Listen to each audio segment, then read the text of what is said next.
Somebody actually told me the other day, actually suggested or made the comment, what are you so fixated on regarding this Jerri Frantzve and Erika Kirk? And I mean, enough. What's the story? What could you possibly talking about? What could you be talking about? What could we be talking about? Just when I think it's been done. There's nothing more. Every aspect, every granular, atomistic, particular connective tissue of their life has been thoroughly vetted and explored. There's nothing left. No behavior to be post-mortemed. Nothing. Well, surprise, surprise. Today's version of the Frantzve bloodline, behavioral architects, NSA shadows, and the engineered rise of Erika Kirk. You think I'm kidding? I had no idea. Well, get ready, my friends. Sit back, because wait till you hear this one. But first, a word from our sponsor. Last year, we talked about Alaska, a powerhouse of mineral wealth with a long track record of responsible development. Now it's back in focus with support from the Department of Defense and Department of Energy and the reopening of the Ambler Road project under President Trump. Momentum is building fast. Vizsla Copper, trading as VCUFF in the U.S. and VCU in Canada, has taken a major step forward. The company now owns 100% of the Palmer project, a high-grade asset believed to hold billions in ground value. It was even named by Alaska's governor in a memo to the White House as a priority for domestic critical minerals. And here is the headline. Washington just rolled out over $42 billion in support for critical minerals in early 2026 alone. We have seen this before. Similar backing sent other Alaska explorers up over 200%. Vizsla trades at a fraction of that value. Bottom line, America is rebuilding its mineral supply chain and domestic supply is winning. Big thanks to Vizsla Copper for making today's video possible. Let me tell you something right now. If you've been somehow under a rock or watching other stuff, you have missed this. First, kudos and shout out. Let me guarantee that we give the word out to Project Constitution. These are on X. Sam Parker, Baron Coleman, the great, the inimitable, the ineffable, the one, the only, Candace Owens. Everybody. This is deep dive. This is not deep dive. This is, I don't know what this is. This is like a Mandelbrot's fractal. Just when you think there's no end to it, just when you think we finally got to the end of it. Oh, no. Oh, no. Not even close. Because, my friends, what we are seeing is something so incredible. In the shadowy intersection of, I guess, academia and intel and conservative politics, one family study stands out rather as a veritable case study in a long-term influence operations. The Frantzve family, linked through blood, marriage, and alleged institutional ties, they present a multi-generational pattern that raises profound questions about authenticity, manipulation, and power in the modern American night. Or right, or wrong. I mean, this is wild. And is it the right? Is it left? I think it's politically directionless. I think it's about intel and influence and this. Not money, this. It's an old joke. Now at the center is Erika Kirk, widow, bereaved widow, and we all grieve in different ways. Erika Kirk, hey guys, you know who she is, and a rising figure in the post-TPUSA landscape. Behind her stands a network blending psychological expertise with defense and intel connections that stretches back decades. The story begins not with Erika's public persona as a grieving widow and single mom, single mother turned movement leader, but with the academic and professional foundations laid by her extended family, In 1991, Dr. Jerri Frantzve co-authored a research paper titled Integrity Tests, an Overview, published in the Journal of Police and Criminal Psychology. My subscription ran out, but you probably read it. The work examined tools for assessing honesty, reliability, and character, precisely the kind of behavioral screening used in high-stakes environments like law enforcement, corporate security, and intelligence vetting. Integrity testing, as framed in such research, goes beyond simple background checks. It probes psychological triggers, attitudes towards authority, propensity for rule breaking, and the construction of believable personal narratives. Get where we're going with this? Proponents argue, of course, that these tools help organizations identify trustworthy individuals. Critics see them as instruments for shaping and predicting behavior. For a family with alleged ties to national security, this expertise represents something far deeper. A behavioral engine capable of designing personas that withstand scrutiny. Dr. Jerri Frantzve's involvement extended beyond theory.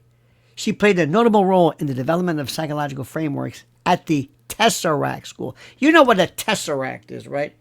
Look it up.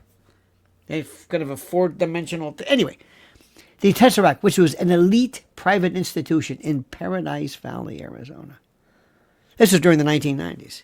Erika Kirk, now Kirk, of course, attended Tesseract between roughly 93 and 99 as a child. See, the school positioned itself as a gifted education program with innovative approaches to learning. Detractors, including those who, attended or investigated it, have described it as an experimental environment blending elite funding linked to major philanthropic names with unconventional psychological methods. Some former students have suggested perhaps that there might have been troubling experiences, though the institution closed around 2000 amid limited public records. Now, the proximity is striking. An academic specializing in integrity and behavioral analysis, helping shape the very school a young Erika attended. Whether direct mentorship occurred or not, the overlap suggests a family immersed in the science of human engineering, understanding how to identify and test and potentially mold integrity from an early age. In intelligence tradecraft, this translates to building legends. I'm doing a lot of air quotes here. I'm going to get some kind of carpal tunnel. Legends. Fabricated yet airtight personal histories that pass every vetting process. That academic foundation gains sharper context when paired with allegations surrounding Erika's mother, Lori Frantzve. Public records and leaked materials have allegedly, everything I'm saying is allegedly, putatively, have placed Lori Frantzve's name in documents associated with Edward Snowden's 2013 disclosures. This is the latest. This is what they're saying. Specifically, she appears, it is alleged, in files labeled under doc sections, listing alleged NSA personnel or contracts, alongside figures like former NSA Director Lieutenant General Kenneth Minahan. The documents circulated in repositories such as JR2 and Cryptome include contact details matching known family addresses in Scottsdale, Arizona, and links to entities like IMET Laboratories. Lori Frantzve's professional background centers on technology and national security. She spent nearly 2 decades at General Electric before founding companies in the cybersecurity space. Public profiles highlight her work in areas that often intersect with government contracting. However, the Snowden era listings that were listed today, that people are talking about, fuel speculation that her tech career served as cover for perhaps deeper involvement in signals intelligence, or SIGINT. This is what we call it in the biz, SIGINT, or related fields they're from. Now, some investigators note her multiple name variations across records: Lori A. Frantzve, Lori Ann Abbas, maiden name perhaps, and others, et alia, raising questions about compartmentalization common in intelligence work. You see, if these connections hold, these allegations, they paint Lori not merely as a successful entrepreneur, but as a potential long-term asset embedded in the national security apparatus. In that light, her daughter's trajectory takes on, well, new dimensions. Erika has publicly described a narrative of being raised by a single mom after her parents' divorce, emphasizing struggle and resilience. Court and family records allegedly complicate this picture somewhat, suggesting ongoing paternal involvement. But the broader story of modest origins contrasts with a family possessing elite educational access, Tesseract, technical expertise, and alleged intelligence proximity. Enter Charlie Kirk. Erika's meetings with the Turning Point USA founder as well is often portrayed as a providential encounter. Two committed conservatives, perhaps, crossing paths organically, perhaps in an airport. Skeptics argue the timeline and circumstances appear too convenient. The allegation, rather than chance, the connection reflects a calculated alignment. A daughter shaped in environments emphasizing psychological insight, backed by a mother with purported deep state technical ties, positions herself to intersect with a fast-rising voice in the MAGA movement. Observers point to Erika's image transformation, adopting a traditional, faith-centered presentation aligned with Charlie's values, a kind of a transmogrification, a chameleon-like assumption of this new cover role as evidence of strategic persona crafting. See what I mean? The single mother framing, they claim, built relatability and trust within conservative circles while obscuring a more connected family background.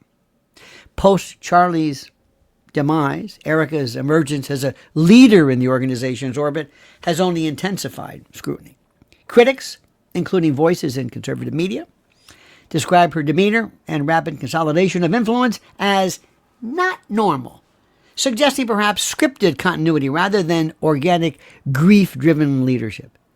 Taken together, the Frantzve narrative forms a disturbing hypothesis, a multi-generational project in behavioral engineering. Dr. Jerri's 1991 work on integrity testing supplies the theoretical toolkit, decades-old research into screening honesty and constructing reliable profiles, narratives. The Tesseract connection provides the early testing ground where elite psychological methods could influence a gifted child's development.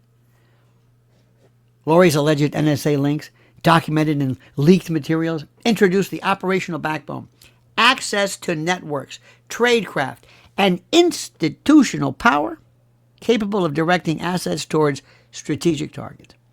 In intelligence terms, this resembles, don't be alarmed by the term, grooming, an asset for infiltration. The goal need not be crude espionage, but influence, shaping narratives, securing positions, and maintaining continuity within key movements. You see, the conservative space, with this emphasis on authenticity and outsider status, would be especially vulnerable to a figure who appears to embody its values while carrying hidden pedigree. The chance meeting with Charlie Kirk becomes less romantic and more, shall we say, tactical. A long-planned intersection designed to look serendipitous, by chance. Fate, kismet, Clotho, Lachesis, Atropo, you know them by name. Defenders dismiss these claims as conspiracy theorizing. Of course. What does that mean? True. Noting, of course, that name appearances in broad docs files do not equal confirmed agency employment, and this is certainly true. And academic work on integrity testing is standard industrial organizational psychology, IO as we call it, not spycraft. Lori's career, they argue, reflects legitimate private sector success in tech and security. Erika's story, in this view, is simply that of a resilient woman stepping into leadership after tragedy. Tesseract was an ambitious but ultimately failed charter experiment, not some kind of behavioral laboratory. Yet the convergence remains compelling. A family with documented expertise in psychological vetting, a school blending elite resources with innovative and controversial methods, attended by the daughter. A woman whose name surfaces in intel-related leaks alongside high-level NSA figures. And a daughter whose public legend aligns almost perfectly with the psychological profile of a successfully vetted, there I go again, and deployed asset. This family doesn't have a history, one investigator quipped. They have a series of psychological operations, PSYOPs as we call it. The 1991 paper serves as a kind of receipt, proof that the tools for analyzing and engineering integrity have been in the family toolkit for over 30 years. Erika Kirk's polished image, grieving widow, devoted mother, principled conservative, all of that may be exactly what it appears. Or it may represent the most successful behavioral product in recent political history. A persona engineered to pass every test, attract the right allies, and hold the line when the principal figure is removed. The truth, my friend, likely lies somewhere in the gray zone between coincidence and calculation. Public records, leaked documents, academic citations, and institutional overlaps provide the dots. Connecting them requires skepticism. Skepticism towards official narratives and official denials alike. In an era where influence operations increasingly blur lines between personal ambition, family legacy, and state power, the Frantzve story demands scrutiny.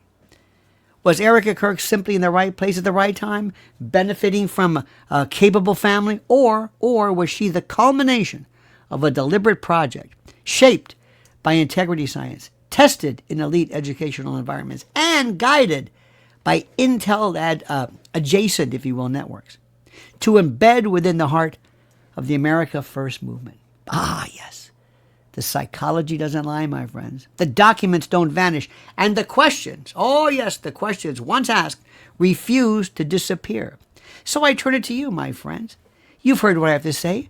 What do you think of these allegations? What do you think of what I have said? Is this crazy? Am I crazy? Are you crazy? Are we crazy? Or is this something that shows a level of Olympian vetting that also changes the course for a lot of people who are sitting back saying, how did people, seeming ordinary folks, learn so much so fast? Now you know what you must do, my friends. You know the routine. I must say this. It's obligatory, but it's true. Like this video. Like it. Like it. Number one. Number two, subscribe to our channel. Help us pave the way as we claw towards truth. And also, make sure you hit that little button so you're notified of live streams and new videos. And also, there's going to be a section for you to comment with some questions. Comment. What do you think? What's your take? Is this real? Are they just crazy? Is this overblown? Is this just some cottage industry? Won't they just leave this poor grieving widow and her family? By the way, Lori, the mother's not doing so well. We wish her the best.